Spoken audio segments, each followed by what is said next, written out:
এটা কে, কানাই না স্বপন? বলছি বাংলায় ভুতুরে ভোটার, একই এপিক নম্বরে একাধিক ব্যক্তি, কে যে কানাই আর কে যে স্বপন। ধরতে পারবেন না? প্রত্যেক ভোটার আইডি কার্ডের পেছনে একটি ইউনিক নাম্বার উল্লেখ থাকে, যাকে বলা হয় এপিক নাম্বার, অর্থাৎ electors photo identification card number.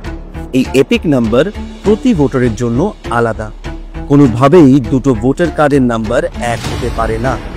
কিন্তু অদ্ভুতভাবে একই এপিক নাম্বারে দেখা যাচ্ছে দুই ব্যক্তির নাম, একজন পশ্চিমবঙ্গের তো অন্যজন হরিয়ানার বা উত্তরপ্রদেশ বা অন্যান্য বিজেপি শাসিত রাজ্যের বাসিন্দা। একই এপিক কার্ডে বাইরের লোকের নাম তুলেছে, একই এপিক নাম্বারে বাংলার ভোটারের যেখানে নাম আছে সেখানে হরিয়ানা, পাঞ্জাব, রাজস্থান, বিহার সব নাম ঢুকিয়েছে রেলে করে নিয়ে আসবে।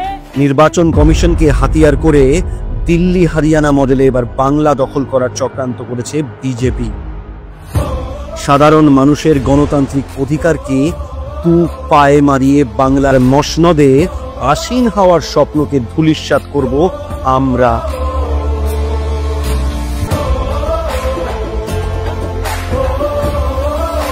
জয় বাংলা।